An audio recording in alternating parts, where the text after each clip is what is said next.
सध्या आपण आहोत नवी मुंबई तळोजा इमारतीमध्ये. दिल्लीमध्ये जे यमुनावरती जे एक बोट चालणार आहे, क्रूज चालणार आहे, त्याला नाव दिलेलं आहे वरुण यान. याचं मॅन्युफॅक्चरिंग नवी मुंबईमध्ये झालेलं आहे आणि मॅन्युफॅक्चरिंग करणारी कंपनीचे ओनर आपल्यासोबत आहे. आपण त्यांच्याशी बातचीत करूया. सर, हा कॉन्सेप्ट कधी आला आणि ही जी वरुण जी बोट आहे ती दिल्लीमध्ये यमुना या ठिकाणी चालणार आहे, काय कॉन्सेप्ट आहे पुरा?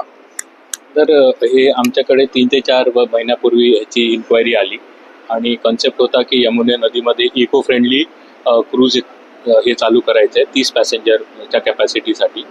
तर आम्ही ही 12 मीटरची बोट बांधली आहे त्यांच्यासाठी, जी ई प्रोपल्शनवर आहे, म्हणजे इलेक्ट्रिक प्रोपल्शन आहे त्याच्यामध्ये आणि बायो टॉयलेट आहे, जेणेकरून ही कम्प्लिटली इको फ्रेंडली आहे. ह्याच्यातनं कोणत्याही प्रकारचं पोल्युशन किंवा काय बाहेर पडत नाही.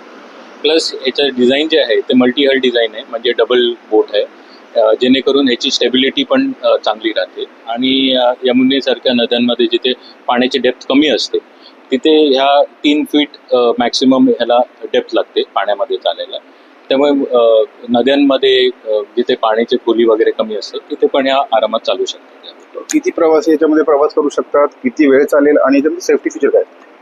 तर ह्याच्यामध्ये सेफ्टी फीचर्स म्हणजे लाईफ जॅकेट, लाईफ रिंग सगळ्या पॅसेंजर्ससाठी असतात.